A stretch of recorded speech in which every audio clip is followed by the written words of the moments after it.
My parents always said if you're good at school and you finish all your stuff, then they had nothing against my music making. But doing it and writing songs and it's so important, and it was also important for my career as a music programmer.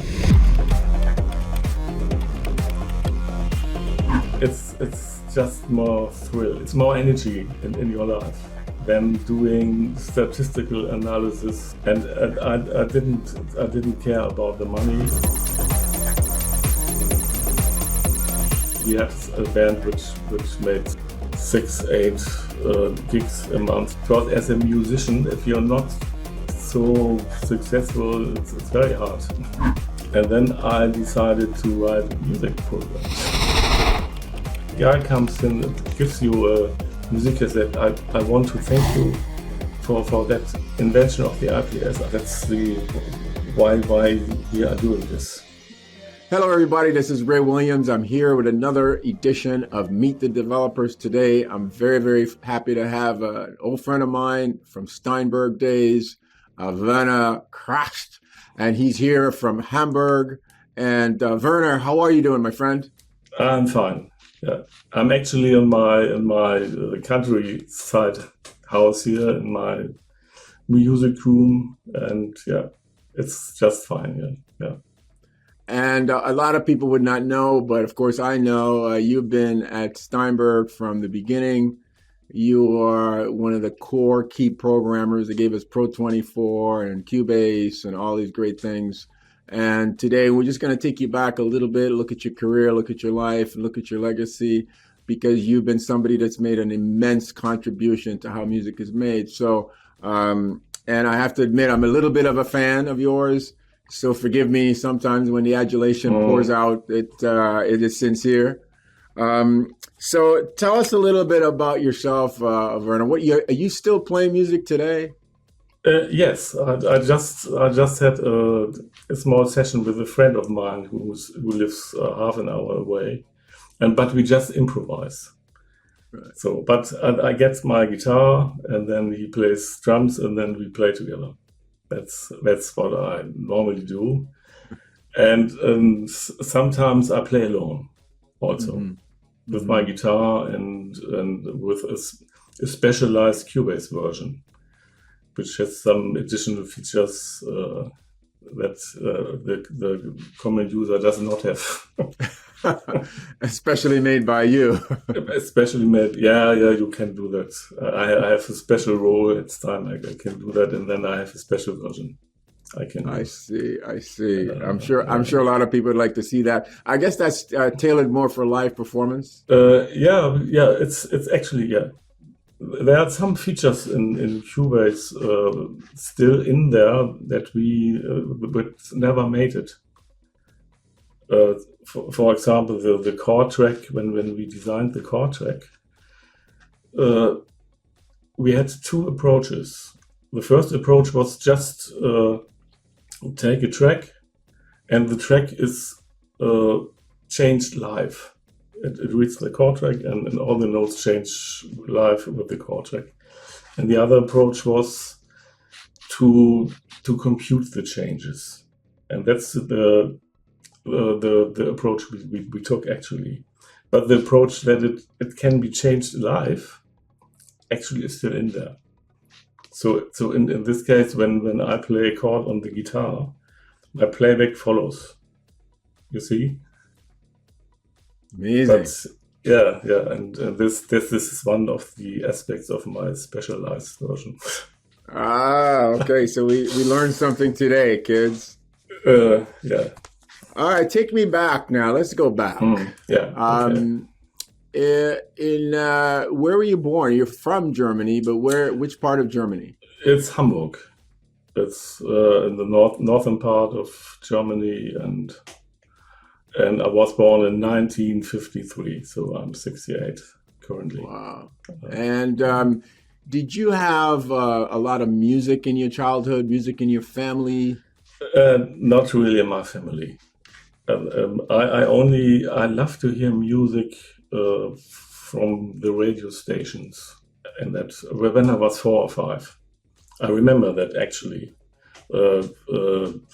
Paul Anka, Diana, and all these things I still have in my mind, and I heard that in my early childhood.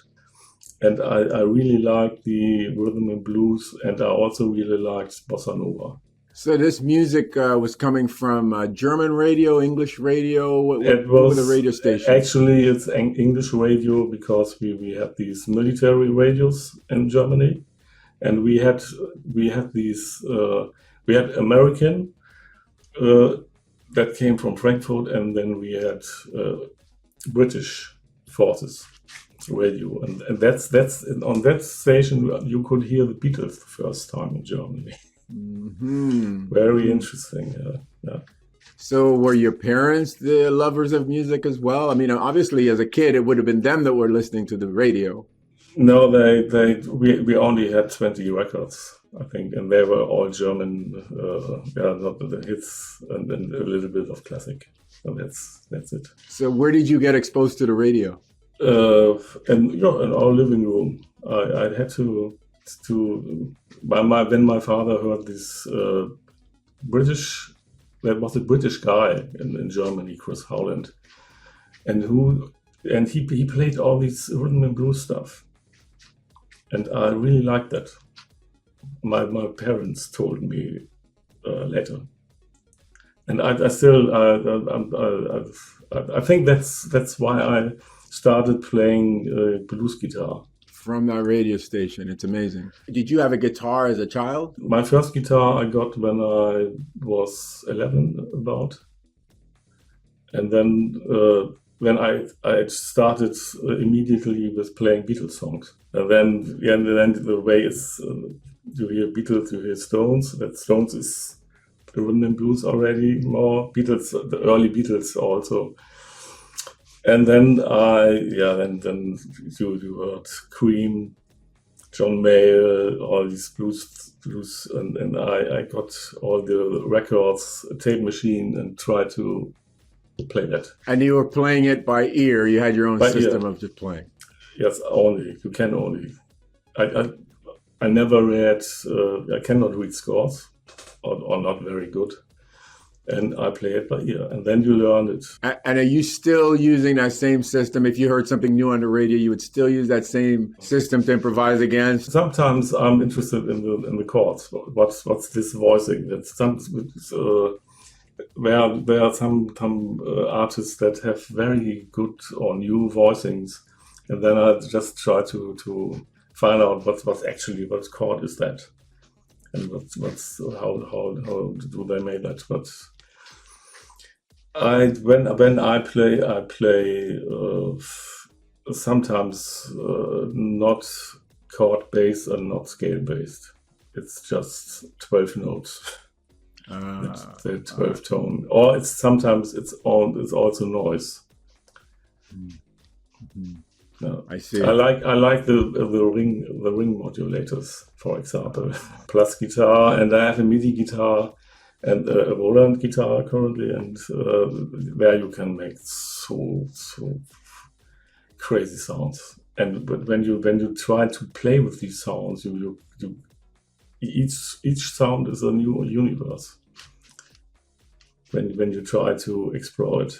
And so you were trying to do this. Were you interested in this kind of sonic expression using your instrument back as a teenager? Did you ever experiment with distortion or any boxes? Yeah. I built my own distortion box with actually you get as a toy. You get sometimes things where you can put together transistors and all that stuff, and build your own radio at that time. And I didn't build a radio.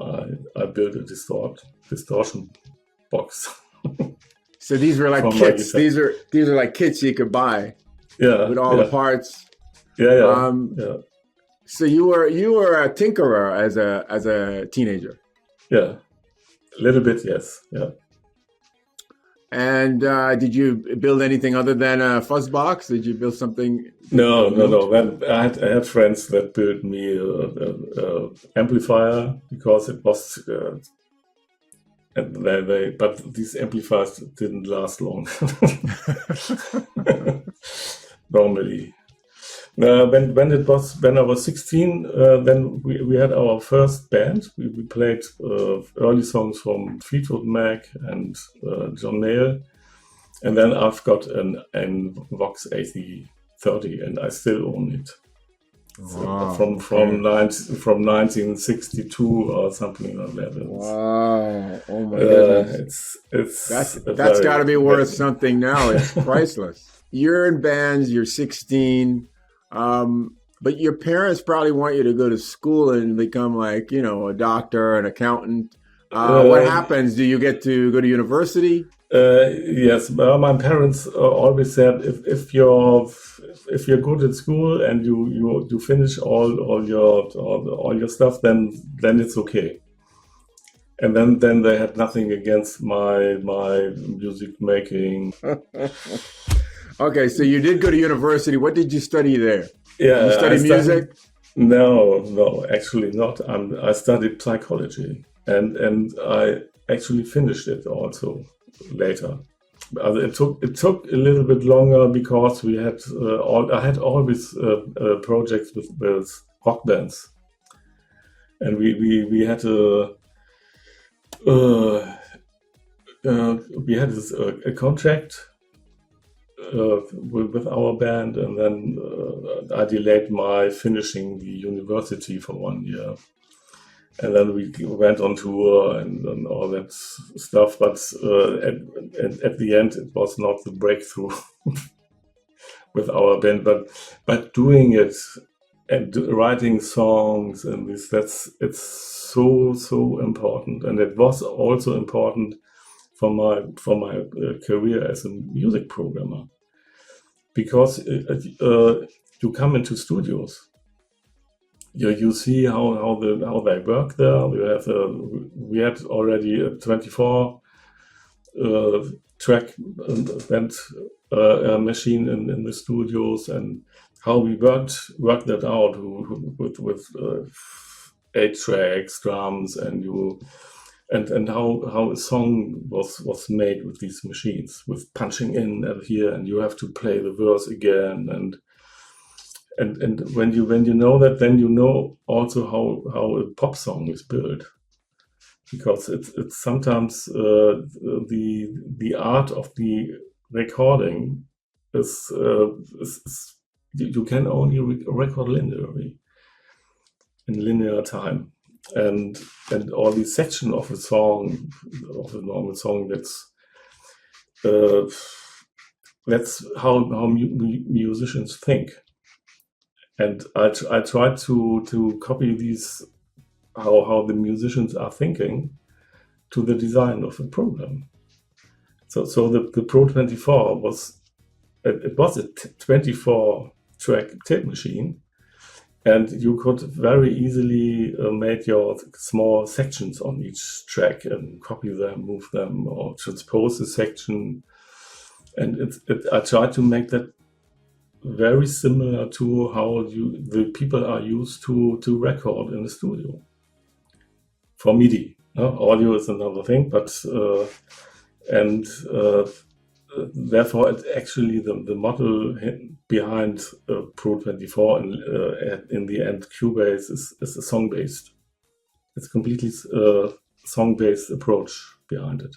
I'm curious, for somebody that was interested in music and stuff, and there's so many things at the university to study, what was it that attracted you to psychology? Do you remember?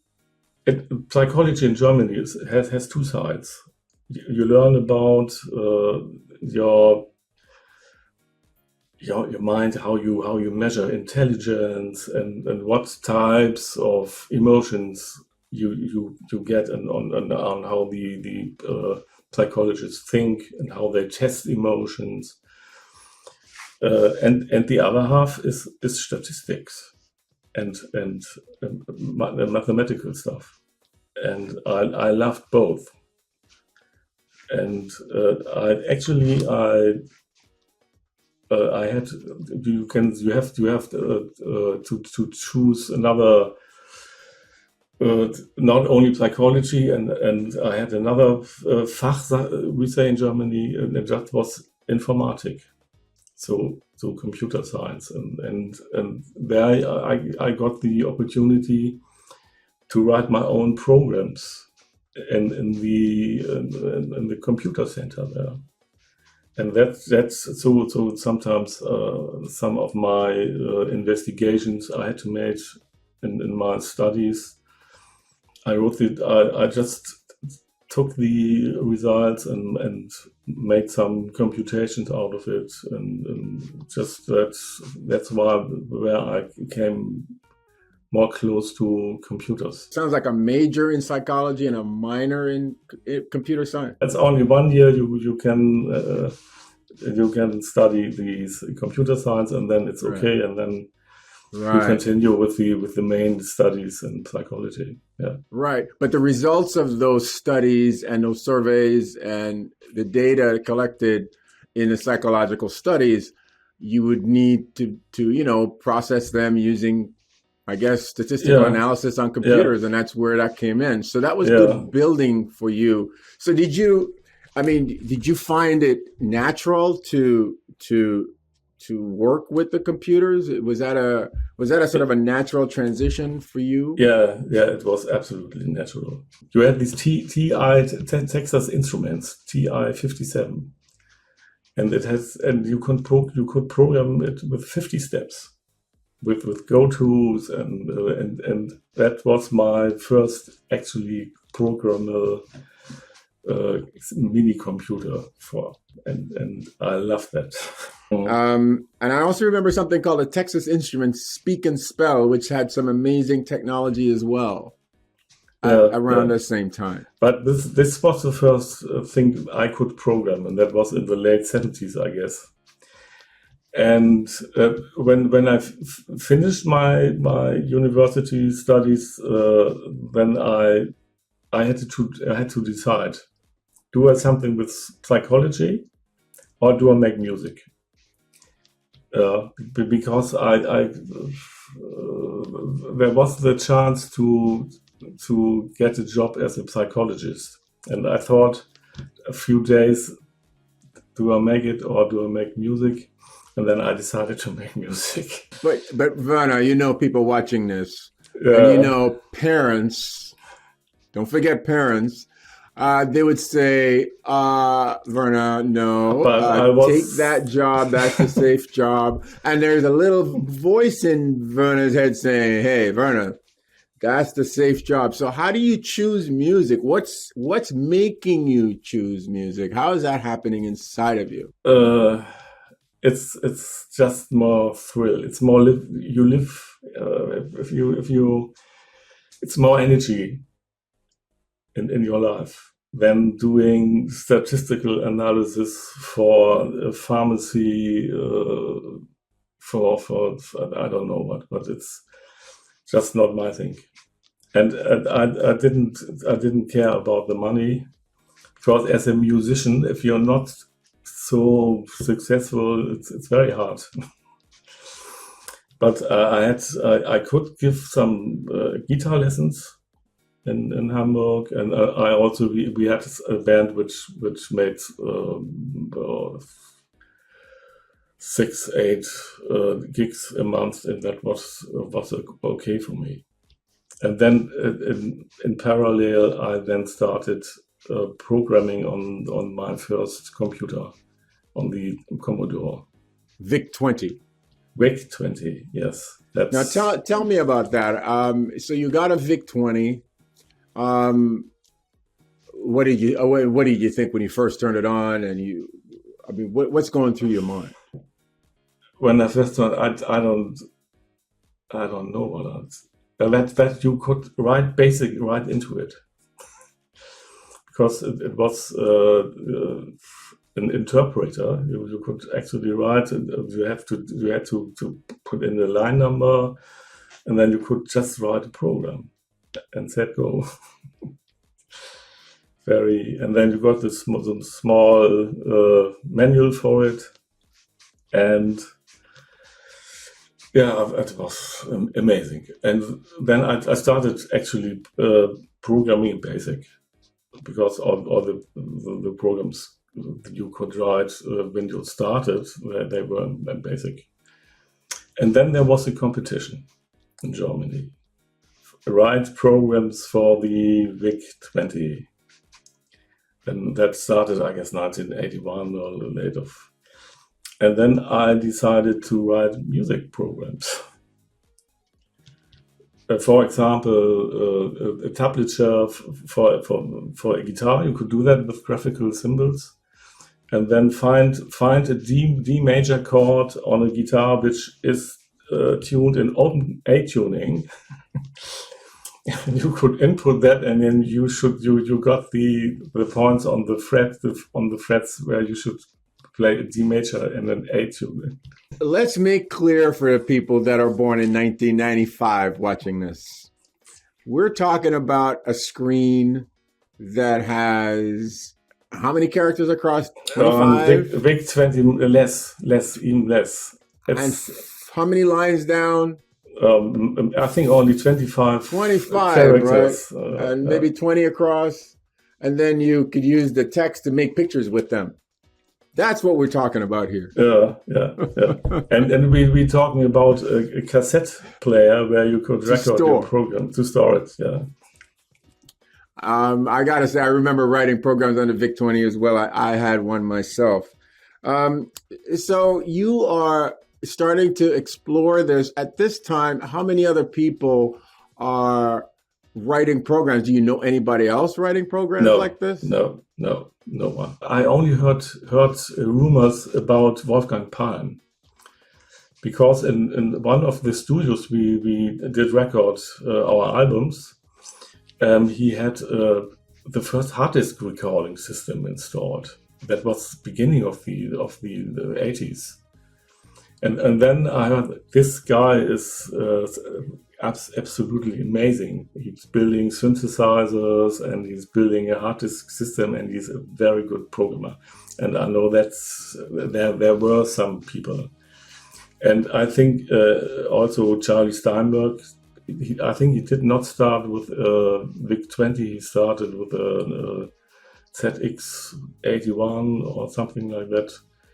But I only heard that after 2 or 3 years when I first met him. So did you enter into the competition, the VIC-20 competition in Germany? Yeah, I entered it, and I won first prize. Wow. Yeah, and it was a VW convertible.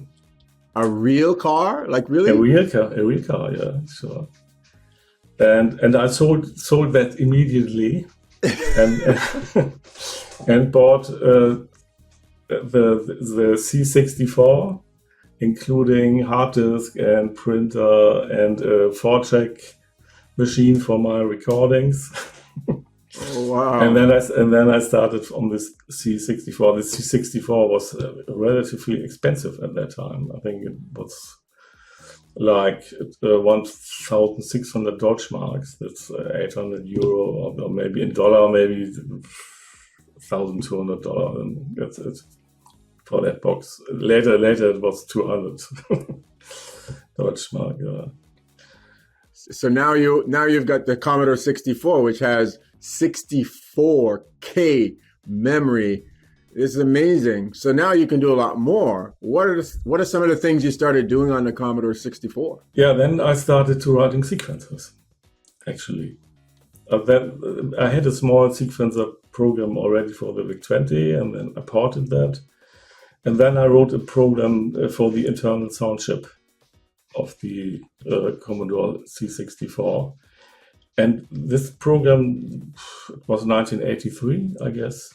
It already had step input via note symbols. It only had three tracks because you only had 3 different sounds on the sound chip, so it was very restricted. But you had a bar table, and you could change the bars and the order of the bars which were played back, and you had you could change the sounds while the song was playing, and was actually the first small sequencer. And this program was distributed by Commodore. for 1.5 years. Now that's amazing. So you are being published as a developer at that point, and Commodore no less is distributing your product. But tell me about the sequencer. Did you call it sequencer, or did that word come in after? No, I called that composer. But definitely those weren't called sequencers back then. It was just called composer, recorder, or something like that. Yeah.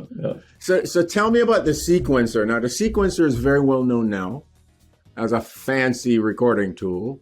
But back then, were you able to record real time, or was it just step time? No, you didn't have a keyboard. You only had you had a keyboard. You had the computer keyboard, and you had to play on the computer keyboard, like you can do now. You have also play on the upper half of your keyboard. You can input notes, and that's the same you could do there. But most of the people they use the step input. But you could do real time. And then as far as storage, what are we talking here? There was a restriction on how many notes you could put in? Not so many. Now you only have 3 tracks, and they are all mono. I had some examples because I also sold this program privately via ads, and some people just sent me examples what they did, and some people they programmed Charlie Parker solos with the sound chip of the C64. Amazing. So how does this make you feel, Vern? I mean, at this point, you don't have a company. Do you have a company, or do you have a staff? You're just doing it yourself. No, I did everything on my own. Also, so how does it make you feel when it's like when you cook a meal and you watch somebody eat it? How does it make you feel when you see somebody take your tool, which you're doing by yourself, and you hear what they did with it? Yeah, I just know I'm on the right track, and I also knew that MIDI was nearly ready at that place. I got my first MIDI interface for the C64 half year later. And then I could just port all these stuff I did for the sound chip to MIDI.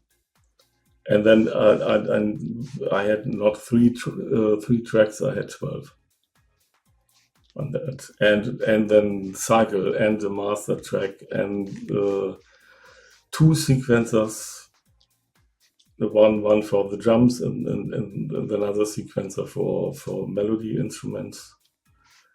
And it was also it was nearly more or less a tape recorder already. Not the drums, but the rest. Yeah. So now you have MIDI coming in, and MIDI, of course, right now taken for granted. But what did MIDI? What was the real impact for you, especially somebody that wrote music yourself? What did MIDI represent? Everything. I remember the day when I bought my Yamaha DX7, my first MIDI keyboard, and then I went to our biggest store in Hamburg and bought the Steinberg MIDI interface for it, or Yellinghausen, I do not remember. And then it took me 2 or 3 weeks, and then I had the first results. And at that time, I also had a Roland TR-707, and because at that time I had a friend who made the distribution for me. So we were at a two people company called Micro Music, and therefore I had a few MIDI capable instruments, and then you hear, you play something, you record it, you maybe quantize it, and you can play it in cycle, you can change notes, for example, and that was so amazing. And if you have a little bit of fantasy, you know where the train goes in the next years. You could change the pitch. You could change the tempo. Everything. You could, but what I always I made normally music at that time with jazz musicians, more or less. And it was sometimes very complicated. And then I said to them, I can show you something. You can hear, I make you grooves that's using quintuplets and septuplets against on the 3/4 beat. Do you know how that may sound? Because nobody can play that. So, and then I tried to convince them what new possibilities are there, also for playing things nobody can play. No? Because as a sequencer, you can use it as a machine which just record that what you can play anyway, and then you can correct it. But you can also invent new stuff. Like me, I cannot play a keyboard, so I have to write arpeggiators or complicated things like the IPS, so that you can play with your capabilities, your small capabilities, and you create great things with it when you just have a good arpeggiator or a good tool for it. And but at that time, most of my friends, they didn't believe that this is the way they want to go. I can understand that, but after 10 years later, most of them were convinced.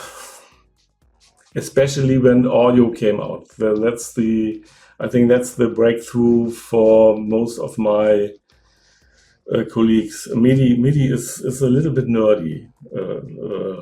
When we had all our customers on the Pro-24 or on the first version of Cubase, they were a little bit nerdy, and it was quite complicated to handle these programs because they crashed, and you had to be patient, and what you could no one would buy Cubase today because it would crash too often. Now, if it's crashing once every week, it's bad already, and there it was not. It was once every 30 minutes. Oh wow! So it could happen. Yeah. So this music thing. I mean, you grew up in Hamburg. Your dad was into music, listening to music from the British radio, the British troops and the American troops, and you guys listened to a lot of music. You were a tinkerer. You went to school. Now you're out of school, and you're trying your hand at this thing, but it's taken over. How do you go from your two-man company to finding Charlie Steinberg? How does that connection? How was that made? Yeah, that was made already when I bought my keyboard, because Manfred Rohr, the founder of Steinberg, he was selling keyboards at a major store in Hamburg. Amtown, yes, yeah, and he had sequential circuits, and he said, yeah, they invent a new MIDI protocol or a protocol for using it, and then half a year later, the MIDI protocol actually happened, and then Manfred and I think a little bit later, then they founded Steinberg. But I know Manfred as a musician because we had some sessions in one of the bigger clubs in Hamburg in the Logo. And Manfred was a brilliant keyboard player, and I played guitar, and then we had other people, and I know him as a musician. And then I met him again when I, with our two people company, went to the music fair in Frankfurt, 1984. And there was a very small area, very small. And there were 6 tables and 6 companies who just showed their software, one computer software, and that was and on the back of our table there was Charlie Steinberg and Manfred showing, I think it was already Pro 16 or something like that, and then Manfred came and, oh, you have to come to us. So Charlie had Pro 16 running on a Commodore 64. Yeah. And you had your software also running on a Commodore 64. Yes. And both of you guys from Hamburg. Yeah. Both of you know each other from Amptown. No. Charlie, I never met. Never met. Okay. No, because Charlie is actually from western part of Germany, and Manfred is always has been in Hamburg as a musician. Yeah. And so you decided to basically start working with Manfred and Charlie. Not immediately, but then Manfred phoned me, 1985. Yes, in the spring. We get 2 machines of the new ATARI ST. Half year before it's actually released. Would you like to write a program for it? And then I said yes. Because I saw that was a chance. So and then in the first month I just marketed also 2 educational C64 programs via Steinberg in 1985. But then I had to learn all these ATARI ST new stuff, learning C as a programming language and having a look at the documentation. Such 2 big books, where half of the books did not relate in any case to ATARI. It was very difficult. What do you need? What do you not need? And then Manfred also he hired another guy who should help me, and this guy said no, I can't do that. I don't understand, and it's not working at all. And you have to be very patient when I try to write that Pro-24. And what I learned from my university study is that you also, when you write your thesis, when you finish, you have to write a very big book, and it also takes long. And you think, I don't get it. I give up, and I did not give up. And in this case, I also said, no, I don't give up. I write a sequencer based on the ATARI ST. And then in the end, it was okay. But it was difficult because I had to write it on completely alone, because Charlie had so much to do with this Pro 16. He had to write different versions for different manufacturers that bundled it, and then he had to build. He started to with the SMP24 as a synchronizer. And therefore, I was alone with that program. And because nobody actually knew, is the ATARI, is it this thing that goes or not? And then, we showed that on the music fair in 1985. And this was Pro-24? That was Pro-24, yeah. And then all the people came there, because it was the first actually running program for the ATARI. All the people already owned ATARIs for sometimes half a year, and there was no software for it. And then I demonstrated it in Frankfurt and also on the CeBIT in Hanover. And then we saw very, very many people wanted to have this program. This is like winning the contest back in 1982 all over again.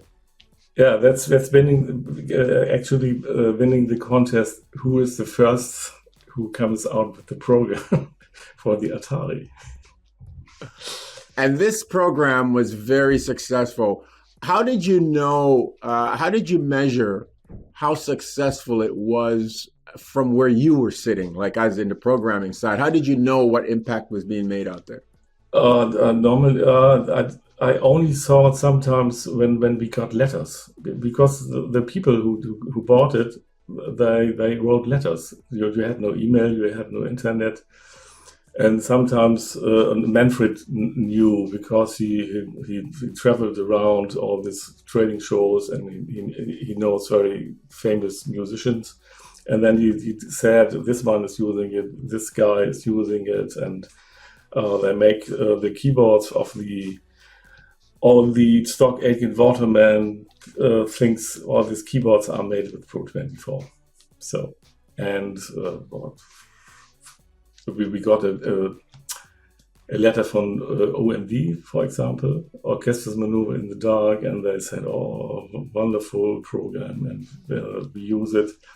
And also a guy who won the European Song Contest with a song he made with this program. And but actually, we only met other people on the trading shows, on the music fairs. But I know that the Pro-24 was very successful in Great Britain, and in Germany we had our competitor in Germany was Gerhard Lengeling with C-Lab, but he was late on the Atari. I think it took 1 year until he got a program for the Atari. So by this time, you are a professional programmer. You're not really doing anything else. Yes, I stopped touring with my band in 1985. Yeah, and it was too important. That was because I was the only one. When there was a bug, I had to fix it.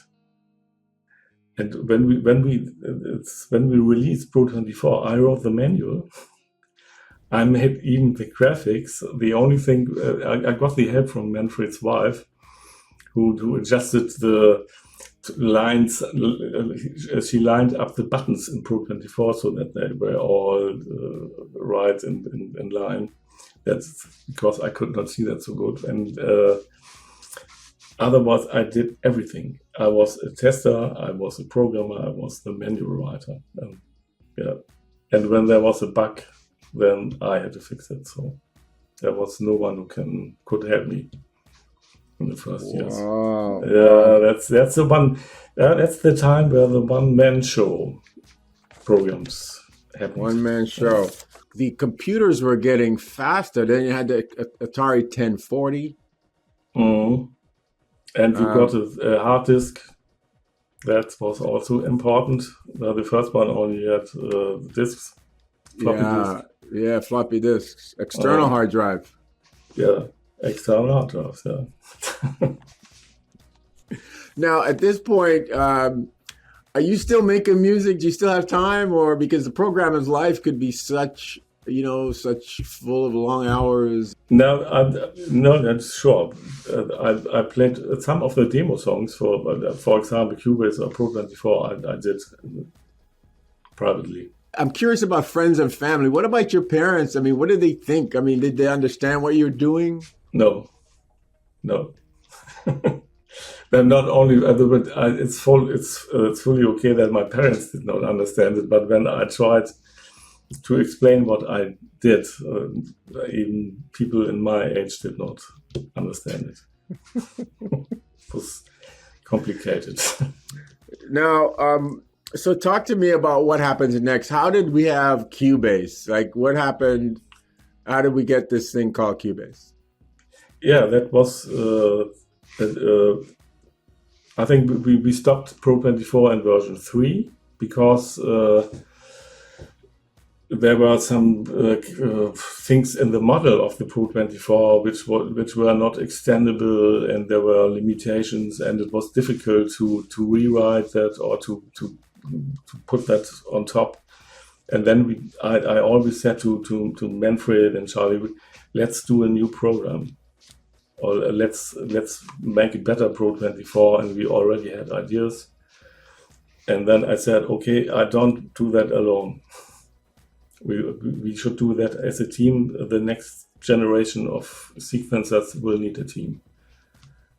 Because when there's a problem, then at least one or two people should know what's happening and can fix bugs, because the programs were too complex, especially when with these compilers. And then we had already Wolfgang Kundros on board. He helped me writing a drum editor for Pro-24. And then we hired Stefan Scheffler. That he's still at Steinberg. I think it's also he's one of the longest people at Steinberg. He has the most percent of his life spent at Steinberg, and he beats me in that. And he came from school. He just finished school, and he started writing the key editor and the list editor.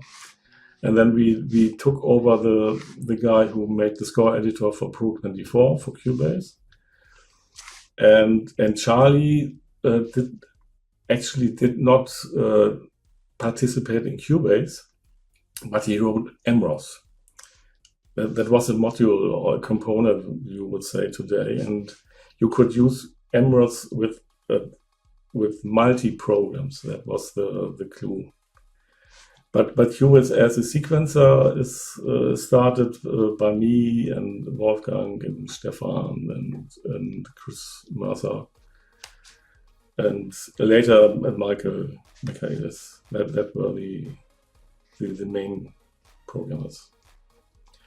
And this was so fun to program that with these graphical interface, because we got for the Pro-24 improvements, we got hundreds of letters from people who sent us feature requests for Pro-24. And how that, why can't you display it graphically? What the Pro-24 with its parts and all this stuff. And then we just took over all these suggestions and feature requests, and we knew the tool things that the Mac in that time already had. No, the Mac interface used tools, a toolbox like scissors and all this stuff. And we decided to just take over this kind of interface. And then Wolfgang Kundros made that for us. I said, Wolfgang, I need a tool that can move parts around, that can snip parts around, that can short them, or that can quantize and erase. I need an eraser, just click on it and the part vanishes. And he built that. And I built the engine behind it so that it's smooth when you change something and it's running through. That's how it started. It's hard for people to grasp the revolutionary sort of development that was. At that time, how many other programs out there were doing that? None. I don't know any of the music programs. There were timeline-based programs already, I guess, in America, but not so elaborated, because they only had a track where you had your MIDI events on it, and that's it. There were no structures on it. You could not move parts or cut them or copy whatsoever what you all could do. And we also had these, with the first version, that a part or a container could have its own parameters, transpose and velocity, and that we took over from Pro-24. And it's for arranging very important, that you can quickly transpose me. It's all MIDI. It's not nothing audio. It was amazing. I have to say, the first time I saw Cubase even in a book, it was on an ad, I got it. Like I totally got that concept, and I was stuck. I couldn't really see a better way of making music than the arrange page and that kind of system. Yeah, I remember when I arrived at Frankfurt, when we showed that in 1989. There was a press conference where we demonstrated it worldwide, and then Charlie came out of the press conference, and he was absolutely. Only said, "Amazing! That's the breakthrough. That's now we are in the first league, and now we are on the top." That's all we knew that. So now you had a competitor also from Hamburg at the time, C-Lab. They had a sequencer which was pattern based. It was just it was not graphic at all. It was just things spinning around, and it had its fans. How was that period where you were competing with Creator at first, that became a Notator, when they had the pattern-based song pattern mode, and then Cubase had this graphic? Do you remember some of those days, and what was it like? No, it was. We once actually were invited as Steinberg at Gerhard Lengeling's birthday party. It was a good competition, I think, and it was also because we were so close. And the problem for me and also for Steinberg, that all the people in Hamburg, they all used the competition. They liked C-Lab and Gerhard Lengeling's programs and more than ours, and that was and then this was actually, we have to be better than Gerhard, and and that was actually good for both companies, I think. But later on, Logic adopted the Cubase system of arranging music. Yeah. How did that make you feel when you first saw that?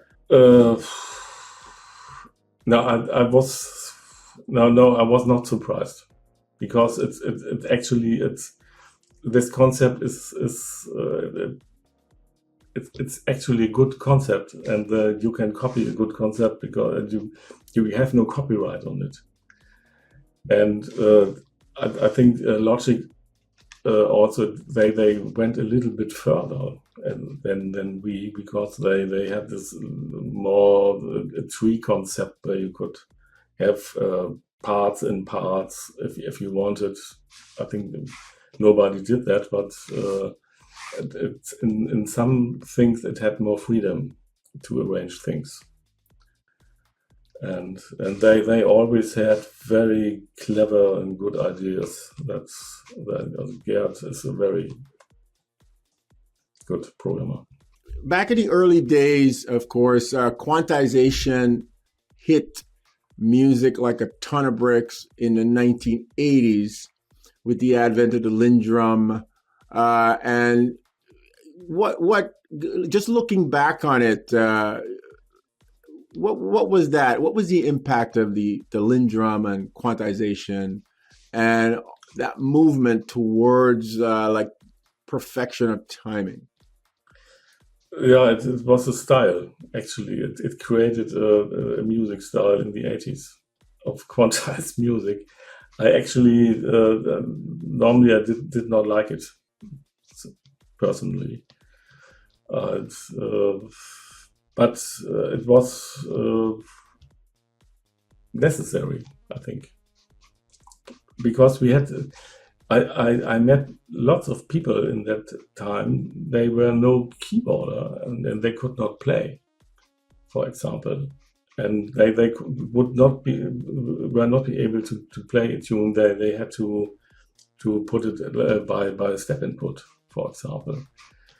And then quantize, when you use quantize, it always sounds right first time. So, and I think this style, it's a style of the 80s, a little bit dance music.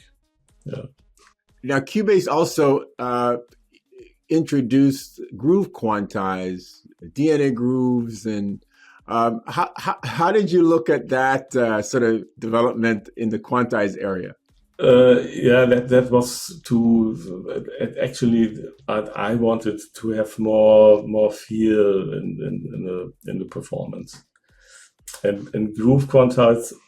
Yeah, you actually if you have a groove that lasts exactly one bar, and then you copy this groove to the whole song, then it's still not groovy for me. So what you need is a groove is at least 16 bars long or even longer, and then we had this groove tool in Cubase where you could take a source part and drag it onto another part, and then it took over the quantize or velocity or whatsoever. And you could actually you could set a parameter for that, and this was a little bit more musically for my ears, but it still was not enough, because you only have the note at the same positions, but this is also not maybe the piece of music is not, it's a little bit it sounds a little bit better, but not perfectly. And then we had all these randomization features as well, and I always use randomizing features more. You quantize, and then I use randomization, especially for drums, because then the sound, you also influence the sound, because the snare is sometimes a little 4 milliseconds before the hi-hat, and the next time it's vice versa, and then it begins to live a little bit, and that's, I think it's a kind of softening the hard quantizing. And you could do that with grooves, with copying a feel to another part, or you could use quantizations, or even randomizing. I very often use my plugins to just throw out some notes by random. Now, the other thing that your technology, and I'm not giving it all to you, but I'm saying you're a big conspirator in this music software sequencer technology. Another big part of the big part of the contribution that your technology made was tempo. Now, when you played in your bands in the 1960s and 70s, I imagine you followed the drummer, or maybe you kind of fell the lead singer and moved with him or her. But now with the computers, they didn't know how to navigate tempo. It was like, here's a tempo and let's go. And if it's fixed, looking back, do you think they should have been more of an effort made for the computers to sort of also allow for that tempo that you get from an interplay between humans to sort of be part of the MIDI technology revolution? Yeah, sure. That's when you hear songs from the 60s or the 50s, you always have accelerandi, ritardandi, and tempo changes all over the place. And this got lost, actually, in the first sequences. We had only tempo 100, and then or maybe the chorus at the end, maybe 110. And but that's not the way some music has to be played, because if you just record a piano performance, your tempo is going up and down. When you compute it, you see that. If you start at 110 and then you sometimes are at 120 and sometimes at 100, but you do not hear that. You would hear that if the drummer has to follow. And therefore, I think it's there is music where you need these tempo changes and then these floating tempi. Otherwise, it would not live. But in the pop music, I think it's enough when the drummer just gets a click and plays to the click. And because he still will float a little bit in the tempo, and that is normally enough. And the rest you have to compose. I think all the film composers, they have millions of tempo changes in there. But in the pop songs, it would be interesting to measure that. But the current music, I think, does not use so many tempo changes. Maybe slightly, but right. But do you think the reason the music doesn't have tempo changes is because of the prevalence of your technology? Yes, I do think so. Also, there's another thing that's related to the technology. That's the upbeat, where I think it's called upbeat when you play two notes before the bars are to the one, yeah. Because it's a kind of overlapping structure. So if you think in 4 8 bar parts and you have one bar upbeat, it's difficult to handle. Because you have, should I copy that thing or not? Do I that? Oh no, I don't play upbeats. Maybe only at the beginning, that's okay. There's no problem. But in the middle of the song, and then it's just vanished. So the impact that sequencer technology has had on music, especially popular music, is profound. I mean, you would agree? Yeah, I think so too. Yeah, but you always have now if you're a singer, you still are a singer and you are not influenced in any case by maybe the playback. You can't do anything in the playback, but the singer made 50% or 80% of a song, and therefore I think the influence is on maybe the drum and synthesizer parts, where you can hear that. But if there's a singer involved or a good saxophone player or so, then it's not so important. But I think the kind of music which is composed, that may be, because all the people compose in the end with a computer. They may start with a keyboard, or most of the people still use a guitar for pop songs. But then they go to the computer and then they have a tempo. Maybe they choose for the song, and then this tempo normally stays. As long as they play just guitar without any drums in the background. Would you be willing to go on record today to say the Cubase version 14 would have a mode where you just say, hey, just start playing and we will compute the tempo for you? Yeah, that's there are already solutions for that. We had that in Cubase, but it was if you try to use that live, and it fails 1 of 50 times or 1 of 100 times, and it should never fail, and therefore nobody use that. Because if you start a song and the song should follow the drummer and the tempo is not calculated correctly, your performance is shit. That's why I'm trying to get you to commit to putting it in Cubase 14. Maybe. I think that's actually a part for artificial intelligence to do that. I think that would be that. I think that would be a good solution to use that. But to use that live is absolutely dangerous, and I think no one did that.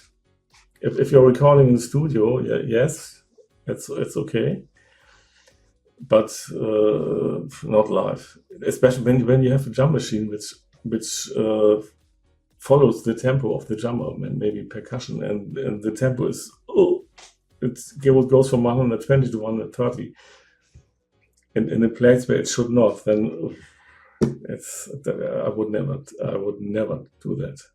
Better not. It's definitely 3 versions away.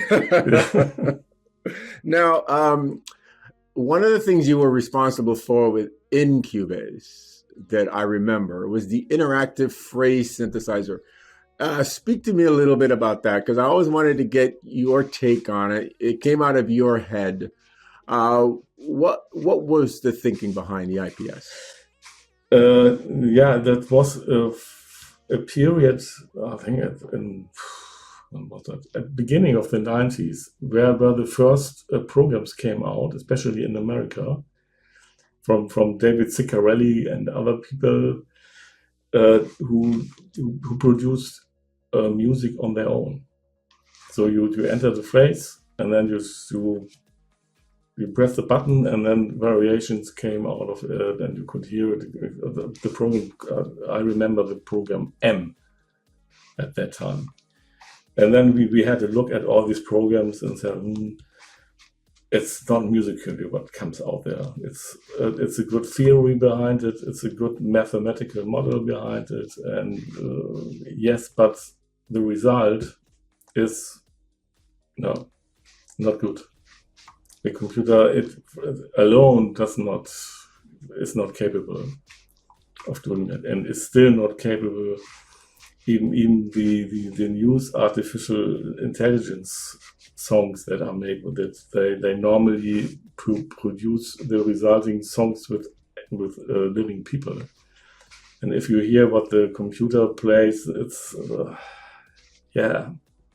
not it. Still not. It's closer, but it's not. And the IPS, I had the idea, you have to be interactive with the computer. You need the feel that you have the control.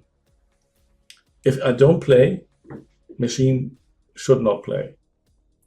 And if I play,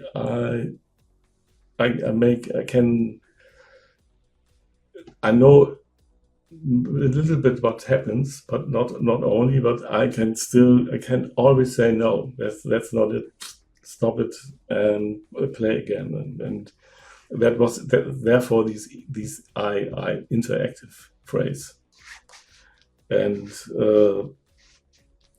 I like that totally, because I only played chords, and the chords could then be manipulated with a phrase that was loaded. That was one of the examples you could do. And it was very interesting to have I demonstrated it with the Bach invention. That was the phrase. And then you could you could trigger that with one note in this case, and then you could decide. You could make modulators which picked up notes from this invention in the special order, beginning at the end, and then go to the beginning, or starting in the middle and go out inside, outside. And when you played with these things, the feel of the original phrase was still there a little bit. In the play with it, you could hear that there was a little bit of magic. If you take random notes, then it's sounding bad.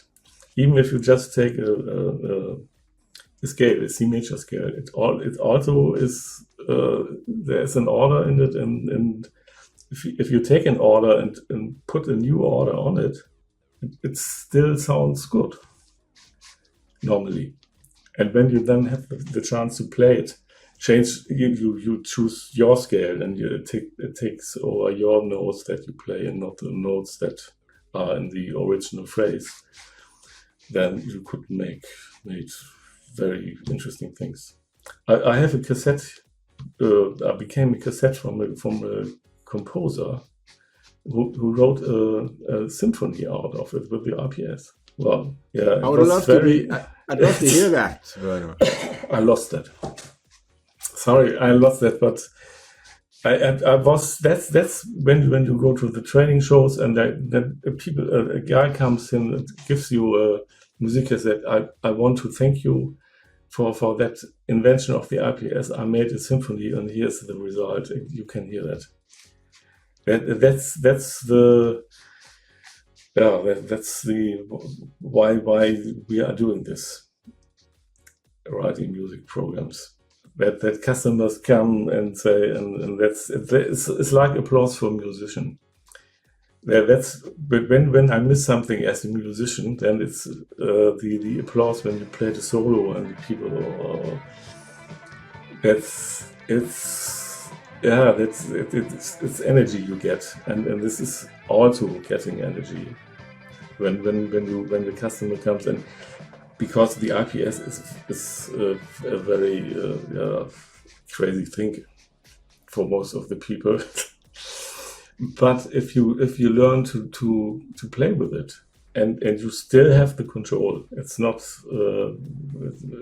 made by any mathematical models behind it. It's just you can see what's happening. There are modulators producing numbers, and the numbers are chosen to maybe increase the velocity, make that, or selecting a new mechanism to read inside of a phrase, for example.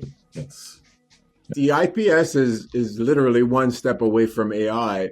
Do you have interest in AI and machine learning for this end of things, composition,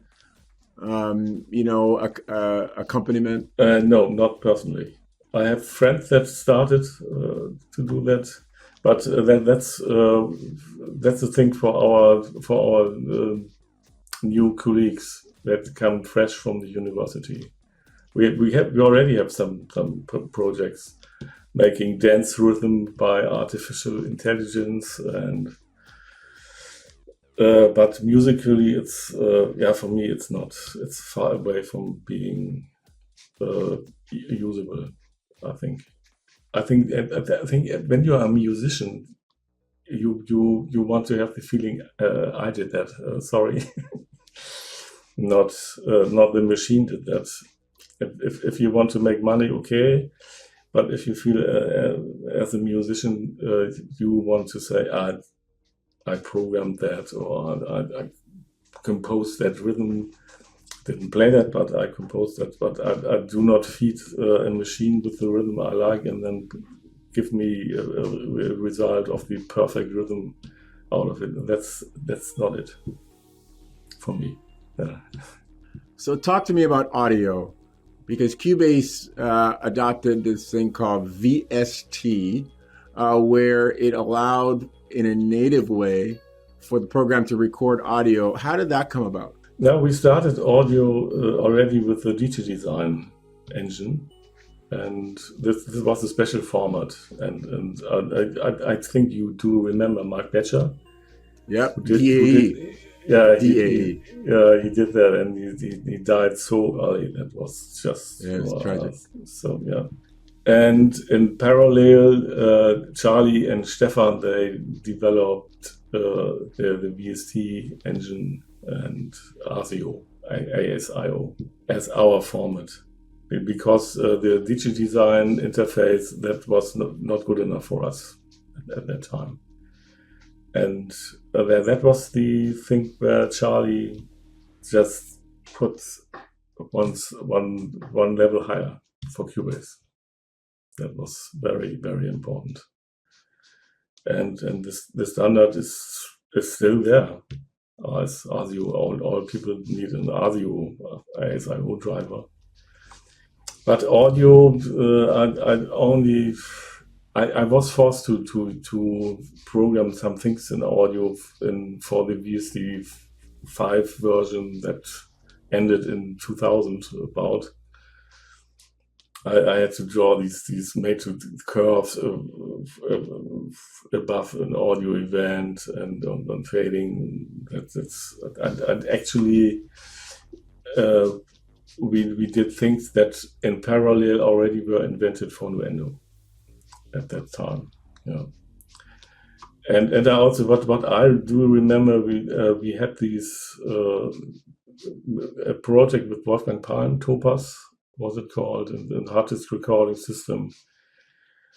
And this was also pre-VST, but this also wasn't a success. But I lost a lot of time programming audio stuff. Audio lists and audio.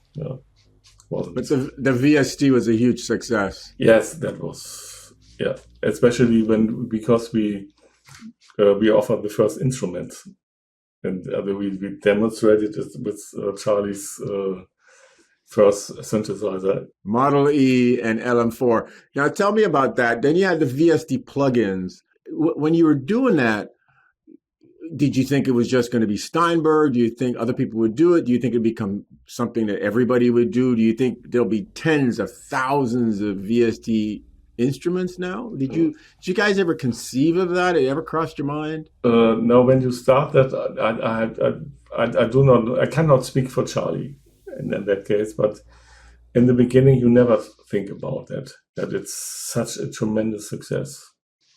It's just the idea we have to do that. We make it our way. So, and then now we have the user base. We have all the infrastructure to do that, and we can promote that, and then we do that. So, and it wasn't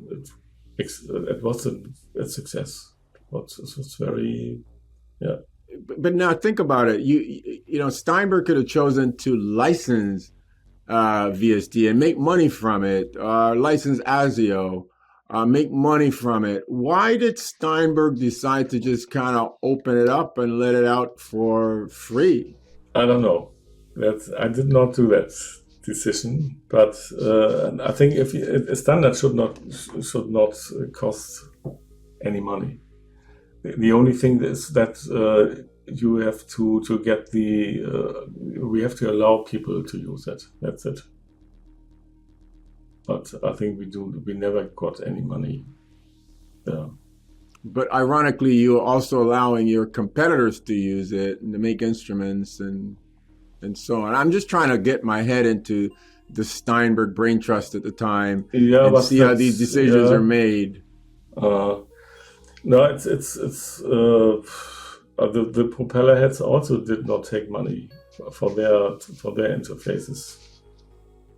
No. And the Rex file format and whatsoever, all these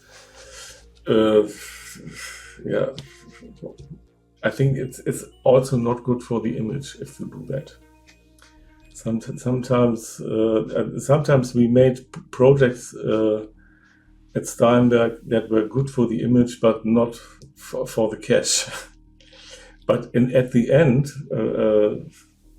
I think that it's okay that we did that. Like these. You remember the Rocket Network? Think the collaboration 2000 about, and we knew. I talked to Manfred. We won't get any money out of it, but we will get a lot of hype, at least for a while, half a year, and when we do that, and we did that, and that's also that's important.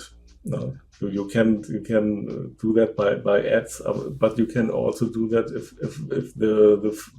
if you get in the major news, TV news, you get a feature about collaboration in the internet, and Steinberg is overall. Mm-hmm. That's Rocket Network. Wow. Yeah, that was very good. Brings back memories, that one. Far too early. Mm-hmm. Yeah. Steinberg also released a program called Nuendo. Now, you already have VST. Why do you need Nuendo? This was planned as for competition with other high cost programs. Is there anything to be said about engines? I mean, do they really matter? Can anybody hear a difference between this engine for the VST, this engine for Nuendo? Or, I mean, from a programmer's perspective, what do you think? No, I don't think so, that you can hear that. You can hear a difference between if you make a recording that is not good recorded with the low level, and then there's a difference between 16-bit and 32-bit. But I think the engine, currently a good engine does not take so much CPU power. That is a good engine. And the sound, I think it depends on the equalizers and on if you just mix audio, it's just adding numbers. That's it. And adding numbers, what's it? But there are a lot of people who say that they can hear the difference. No. And there are a lot of people who say that summing 16-bit numbers, you can't possibly get another 16-bit number without some kind of art being added into the mathematics of that, right? That's true, yeah. But you have 16-bit, and if you convert it to 32-bit, but what we do, and then make your computations with it, then there are no, you can just, there's nothing lost, I think. So I think there are people who think they hear a difference, but mostly it's it's sometimes it's when the phase is not okay, for example. But that is a bug. If the tracks are not running absolutely together, then it's a bug. It's also part of the engine, but the mixer summing up volumes or something like that, I think that's will be always the same. Is there any timing fluctuations in a sequence or at the beginning of the sequence? Like in the first bar, is the timing fluctuation different from further in the song? Yeah, we had this sometimes. Yeah, that could be possible. But that's also a bug. Now, the rule of thumb is start your song at bar 2 and 3. Yes, it'd be better. Yeah, because sometimes we have to prefetch, we say internally, and sometimes it takes too much time. You start and the disk is not fast enough, and you start, and then it should preload, and it's not finished, and then the loader takes time from the MIDI engine or something. I don't know what could always happen, and the MIDI engine always makes a hiccup, for example. But it normally does not happen anymore. We had that. And if it's happened, it's a bug. Now, Cubase eventually would adopt the Nuendo engine and become Cubase SX. What was the thinking behind that? Yeah, the problem was that Cubase, the VST5, the last version, it was not handleable anymore. That's the truth. It was. I think we were two people, Michael Michaelis and me, that did the main task of let Cubase 5 live for 1 or 2 years. And sometimes it was so complicated we had problems with crashes, and it took half a year to fix that. And we even released a public beta at that time, because we couldn't find some bugs. Because internally we have 20 different systems in our office to test things, but maybe all these systems run okay, but there are other 20 systems out there and it does not run okay, and we do not know why, and therefore we actually decided once to make a public beta version of Cubase 5, and the users liked that because it was but it also showed a little bit weakness. that we are actually at the end. The problem was, for example, that we had a Mac version and a PC version that had not the actually same code bases. And we always had features on the Mac version we got maybe half a year or 1 year later on the PC version, and vice versa. And that also was also not a good design, and therefore they started with Nuendo as a Pro Tools competition, and then we just took Nuendo and called it Cubase. That's it. It's actually just a name change, and then we added all the MIDI features, because the Nuendo 1.0, the MIDI implementation was very poor, and that was a problem for the first SX versions, that not all MIDI features were in there, that the people knew from the Cubase 5 version. But in the end, it was a good decision to do that, because actually the model behind Nuendo, and I did that model with Wolfgang and Mario at that time, is still okay at today. And we developed that. The first ideas were 1996, I think, and then it took 3 or 4 years for Nuendo to come out. But the model behind how the parts and all these things are structured, it's still okay now. So that's part I think we should not change inside Cubase for the next versions. Maybe one time, or this is still okay to do that. Well, because we could add like note expression, for example, was actually when I designed that model, this note expression was part of in my mind already at that time, that it will come, that you have a note, and the note is also a container for other notes, which we also did never release. It's in the program, but we did not release it. That you could have other notes in the note, but you now can have a VST automation or MIDI automation actually in a note or linked to a note, and that's this part of the model was planned in 1995 already. There are other things that we never did, like tracks that start 1 hour after the beginning of the song, for example. But because you could not, it's very difficult to display that for the user. But actually this was part, or having shared parts, not only shared parts, also shared tracks.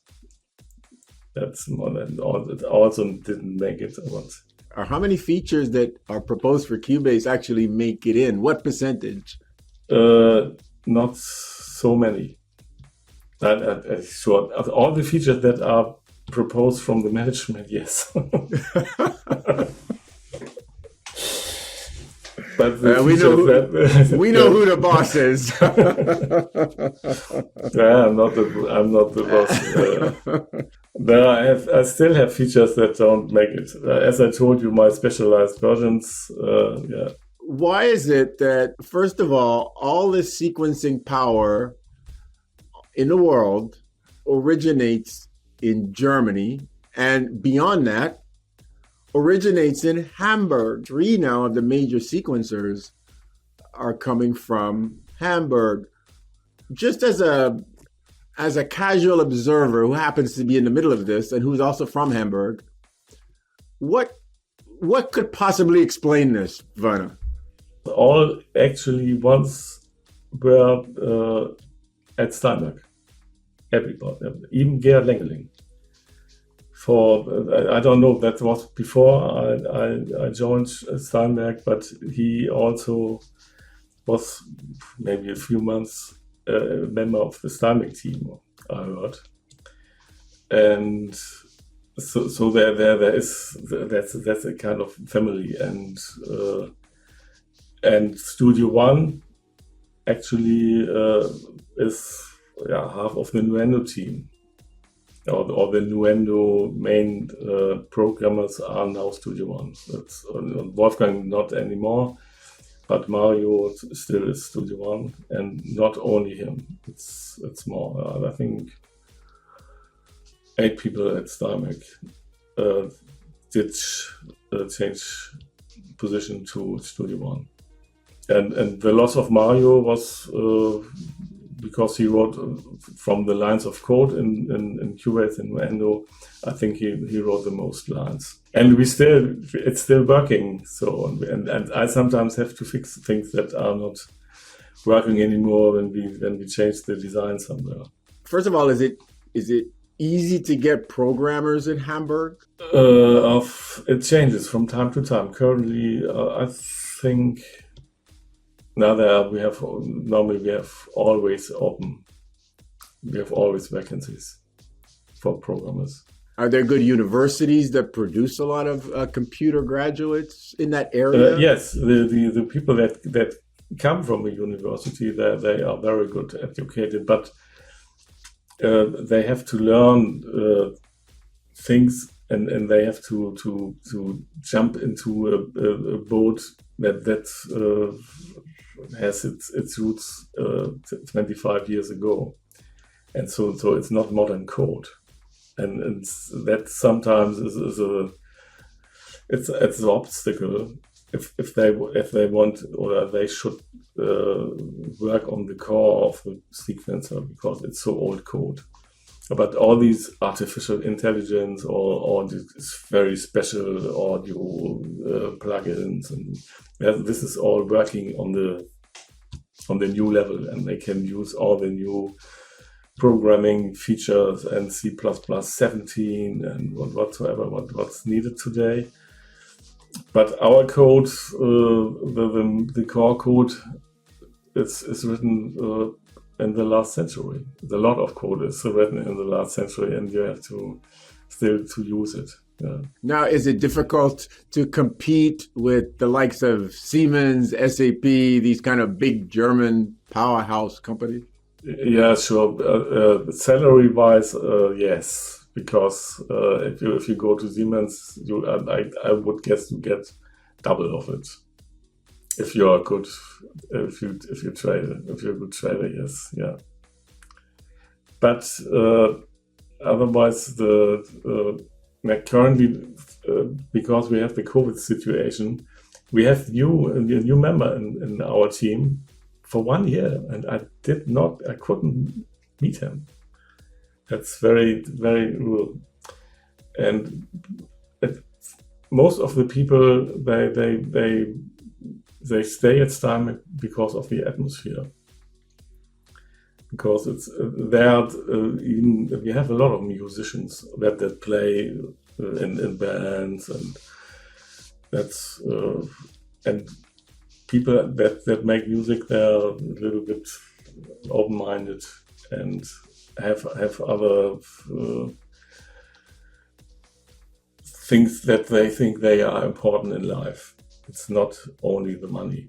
Some people, yes. If you have a family, we had colleagues that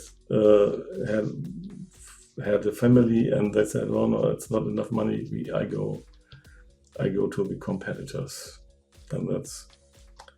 Or you, we had also guys who were very, very, very clever, and they were hired from headhunters directly to Microsoft, and then they get not double, more than double. You are self-taught. Charlie's self-taught. Gerhard Lenglin is self-taught. Wolfgang is self-taught. Do you see much self-taught people today? And is there an opportunity for somebody watching this right now to use that way to get to where you are? No, you can't do that, because you are now forced to work in a team, firstly, and you cannot write a program on your own in half a year. That was how I started at Steinberg. And you have to play, if you want to rewrite Cubase. We always discuss that, we know we will not do that maybe, but we discuss what effort is necessary to do that. How many people we would need, because it will not take half a year. It will take maybe 5 years. If you see the Dorico team when they started, and how long did that take until they could publish their program? So it's a big team. I think it's maybe 15 programmers or 15 people there and all on working. Yeah, I think what you could do as a new programmer is start with a very clever plugin, for example. That could be done as a one-man show still. You might need maybe someone who helps you with the UI or with nice graphics. But if you have a nice idea, then you can put that into a plugin. I think you may start with a one-man show, but a sequencer, a project like this, do that alone? No, I don't see that. There's only one person who I would think who could do that, and it's Philippe Gauthier. Philippe Gauthier, the programmer of Wavelab. Yeah. Yes, because he's yes. the one, and he was a one-man show. Now he gets our help as well. But he's still the main programmer for Wavelab, and it's audio only. And to add score edit and MIDI to Wavelab, it would also take, and tempo changes and all that stuff, what you need. Yeah. Werner, you look back, and Cubase is 30 years old. You see how many, it's got millions of users, hundreds of thousands of adoring fans. You are right there, one of the key building blocks of this program and maintaining it to this day. Like, what do you feel when you just reflect? I don't know how many times you do it, but you must do it sometimes. How do you feel? I'm proud of what I've done. So and all the music which has been made, in the a little bit with my head in the past, more than today, because I do not do so much programming. I'm still writing features for the Logic editor and all that things and the smaller things, but I think I took a good way for me. That's it. But you could have been a big psychiatrist or psychologist in Hamburg as well, right? No, I don't think so. Maybe a science, maybe not a therapist or something like that, or maybe a scientist, or at the university, maybe a professor, but that's also not my thing. No, this is better. No, this is better. Yeah. No, for sure, this is better. When you in the first time when you tested your program, you had to play, and then you still feel as a musician, and especially when it sounds good and everything is exactly as you wanted it. If you develop a feature, for example, whatsoever, and then you test it and it works, this is just it is thrill a little bit. Yeah, and that's a big thrill. Yeah. Now, Cubase right now has an absolute ton of features. It is a very mature, massive aircraft carrier of a sequencer. What else could be done with Cubase? It seems like it has everything inside. What else is left? Yeah, the question is whether we put that all in Cubase again, or if we have a component which is closely working to Cubase. But I'm still a fan of this idea to work with Cubase interactive. So, and I think the live program with all these loops playing, that's also a kind of interaction with the program where you could instantly you could play a performance, adding loops or playing and react to the playing, record something, and the engine would not stop, for example. That's the thing I could imagine that could be added. But I think for composers, they got nearly all. But I know what they are missing, but they miss these old feature from the Cubase VST that you could put projects in a project. Because you need that for films, you have an arrangement, and you could play back in Cubase VST overlapping arrangements for MIDI, and they do need that for all these film scenes they produce.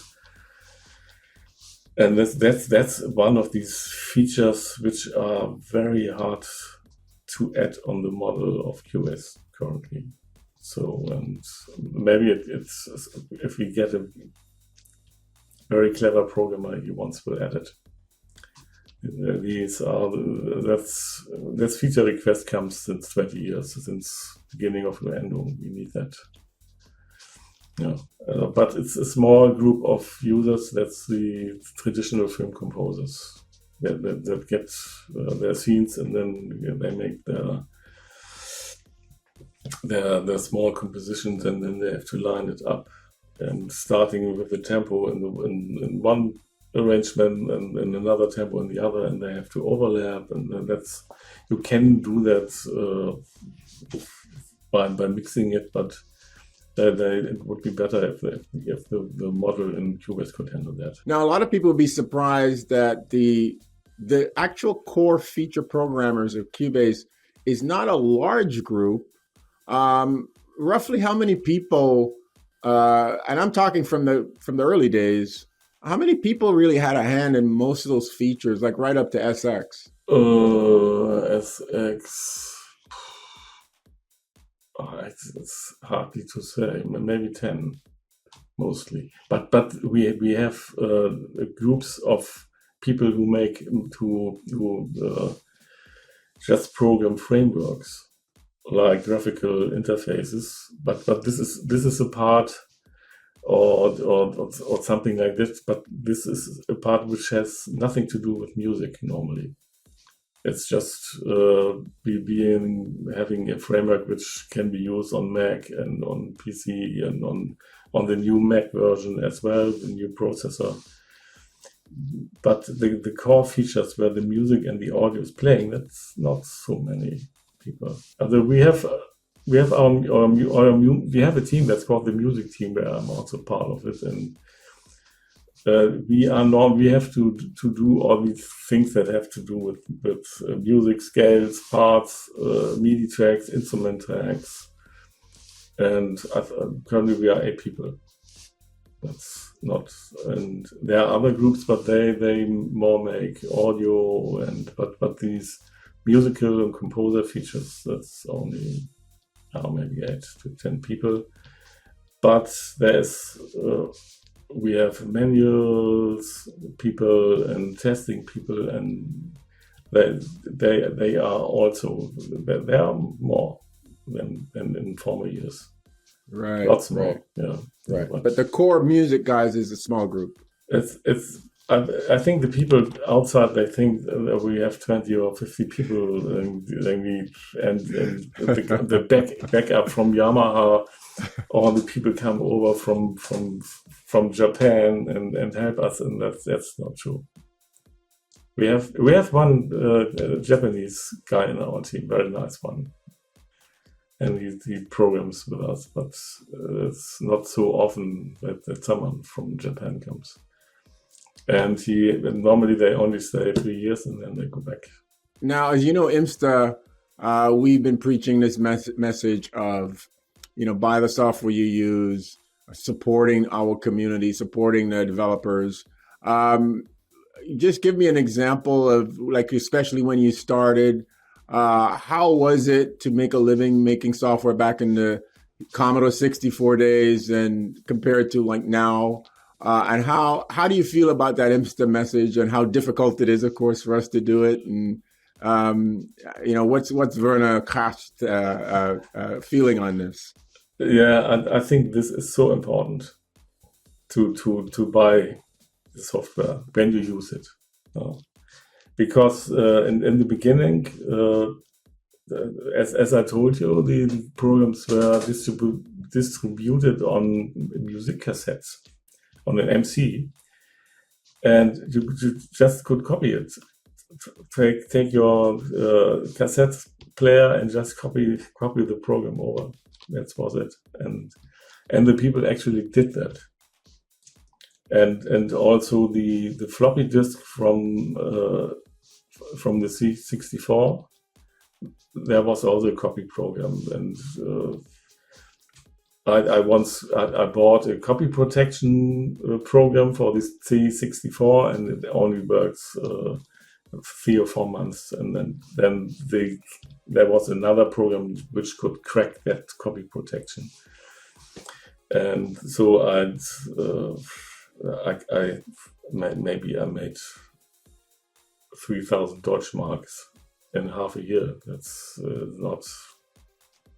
wasn't so much, but I saw that people even in the studio that was beyond the first Steinberg office, they used my DX7 backloader, and they didn't buy that. They just used, and that was a big studio, and they had money, but that was what should I say? Was too easy to copy that, even before internet, because you know people, and can you make a copy job, and that was it. And so nobody bought that. Therefore, we had this copy protection on the ATARI. This was cracked after maybe 1.5 years or 2 years later, and therefore it was a big success that people could not copy the first Pro-24 version. And when Cubase was cracked, because there were big groups of hackers that tried to, because it was who is the first who can crack Cubase. Then we had losses in not all countries, interesting, but in some countries we couldn't sell any program anymore because they just copied it. But then when we improved our protection, and as you know, we made that official that we may change to lose our dongle in the next, or maybe not the next, but I don't know what's happening there. And then it will be interesting what happens. So my experience is actually bad experience, because we normally lost money, but I hope that Yamaha will just maybe they can live with it if we make not so much, we sell not so much copies maybe in the first year. That's great. I mean, I think a lot of people don't realize that piracy does impact the software companies. And, while it's not our purpose here to preach to anybody, I just think that the awareness that, it's not just something you just download and hope for the next version and download that and hope for the next version. And we just keep making the software for you to just download without you throwing something in. I think we just need to also tell folks that, hey, you're enjoying this. The same feeling that you got, Werner, when you realized you could use MIDI to record notes, speed them up, change the patch, cycle them, copy them. That power, it's not much to ask compared to what it was before, where you had to go into a 24-track studio and commit your performances to tape once. So it's an amazing technological development that we've offered. So I don't think we should really feel anything at all except be empowered to say to our potential users, hey, just throw something in the till, just buy the software you use. So I'm happy that you agree with the IMSTA message. But it is very difficult what we're trying to do, because we're trying to change behavior without any police action, just trying to convince people in a marketplace of ideas, right? So it's such a hard thing to do, but we are definitely committed to doing it. And in fact, IMSTA started as a conversation between myself and Manfred. So no, the police never helps you. That's no. We once tried that thingy, but in the end, you only get some poor people, and it's better not to put them into jail. What impact has the COVID pandemic had on Steinberg business? Do you know anything about how things have been since the pandemic? Yes, financially, very good.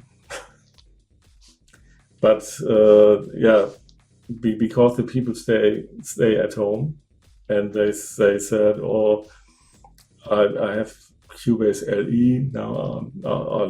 I go for Cubase Pro." And all this instrument is also nice, and this sound library is also nice. I buy that too. So, and we had problems with our hardware, because there was a company who burned down that produced chips for our interfaces. And therefore we couldn't deliver some of the Yamaha interfaces. So that's not really a COVID symptom, but I think also these delivery chains, they were sometimes broken, especially for hardware. Software is no problem; you can just download it from the internet. But hardware-wise, there were some problems, but this was actually compensated from the software. You've been doing this now for over 30 years, 35 years? 35. No, for Steinberg, 35. Yeah, you've been doing it before for yourself. I'm nearly 40 years. 40 years, yeah, because you won that competition in 1982. Yeah, it's nearly 40 years. In 1981, yeah. So we're almost we're 39, 40 years now. So what's left for you to do? What's next? I mean, you don't look like you're going to retire. So what else do you want to do? No, it's actually I'm a freelancer. So I have a talk to my chief. And we always make a handshake contract for 1 year. But I say, okay, I stay another year. So, and this happened 2 months ago. So it's 10 months left, and then I decide again. And once I say no, it's enough. I stop. And I'm healthy, and it's fun to work with my colleagues. They are 40 years younger than I, and I still have some things where I can be helpful, and my logical editor thing will be gets some modifications next version, and even a few new smaller features, and it develops again. And we at least we touched it again after 20 years. Because the logical editor was in my first program. Pro-24 had a logical editor. So talk to me about the logical editor. I forgot to ask about that. What are you going to do with the logical editor? Because the logical editor was really a sort of a very interesting way to edit notes. Yeah, that's one of the nerdy features. Yeah, I loved it. Now, so what are you doing with it now? You can. Then you have a MIDI logical editor, and you can process MIDI even in real time. And it's a kind of it's not a script language. It's just you can combine selection actions and do actions in that editor. So, for example, please make all bass drums a little bit louder in velocity. So, and then you have to know, okay, bass drum is C2, and then you say, select all the C2s, and then in the action you say, add some number to the velocity. That's it. And this is a kind of, it's a Boolean algebra. You have an if statement, and you combine that, and then you have if this is, and these objects are selected, do this with them. And you can even change the time base for tracks, and all depending on the name of the track, for example. That's or of the color of the track. That's even more helpful. All these people who work with 4,000 tracks, they all organize it with colors, for example, or with names. And then you can write a macro or a logical editor preset, which opens all folders for the strings or only for the cellos, or hides all other things in the project and only shows the cellos. And then you can just select all and go into the score editor, and all the other 3,980 tracks are all hidden. And therefore you have these tools, and the people then they have a second screen with all these small buttons where all these commands are on, and then they just like Hans Zimmer. He was the first guy who had this touch screen where he puts all his logical editor commands, or not only these, but a lot of them. Special MIDI logical editor, and then just calls all these macros or presets. There's still things in the brain of Werner, still things that need to come out. I have still, as I told you, my specialized versions, maybe one of these special features makes it in the program. I hope that.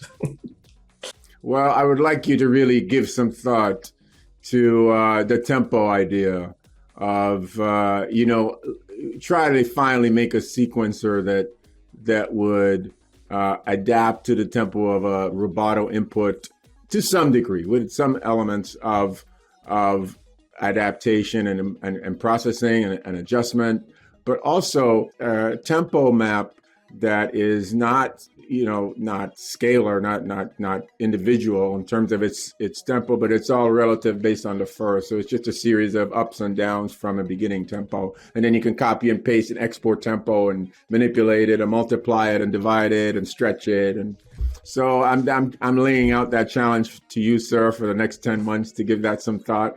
I'm gonna check in with you in 9.5 months to see your progress. Okay. But you know when we do release our Cubase versions normally, so I think it's too late for the next one. Like I said, it's Cubase 14 we're talking about. Hopefully you'll be still around for that one, right? Yeah, I hope so too. A lot of people watching this, they probably don't know your input and your impact. They probably enjoyed a lot of the fruits of your labor, and a lot of them are also, dreaming of getting in the industry as a programmer, as a developer, and they look up to you. They look at where you are, And I want you to speak to them directly and what advice you'd give a young, person aspiring to make plugins or to get in the industry. What's your advice? Believe in an idea, and not in the way you want to implement it. That's the way I took as a self-taught programmer, because the idea is the main thing which where you become creative, and if you don't have an idea, then you are a 9-to-5 programmer. But this fire you get when you have an idea, I have to do that. I see that this is the one. This is the thing I have to do. And if you're a person like this, then learn to become a very good programmer as well. But without any ideas, and if you have one idea, then normally other ideas they develop from this one. And that's nearly automatically. That's my experience. If you have one idea, like I have a graphical interface for Cubase, so then there are 5 ideas linked to it, and then you see that product, and then you have hundreds of ideas that develop out of it. Mm-hmm. And if the first idea is good, then the implementation is not the problem. And it's maybe it's a good chance also to learn to convince some people in the management from your ideas to have a good attitude and sell yourself. That's one of my problems. I couldn't never when I talked about my salary, I always failed. I was not good there. So if you're a developer, please also look for a good salary. If you believe in yourself, then you are precious. Well, thank you, my friend. Thank you so much, Werner, for sitting through it. It went a little longer than we thought. I bounced around a lot, but there's a lot here. And I want to say on behalf of all of the Cubase users, all the people that are using VST plugins out there, I want to speak for them and say thank you for pursuing your idea, for staying in the industry, for continuing to contribute.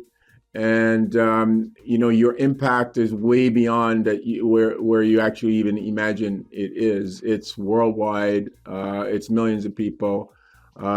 So from everyone at IMSTA, from everyone who's watching this, from every Cubase user, thank you. Yeah, I thank you for your nice words. Thank you very much, Ray.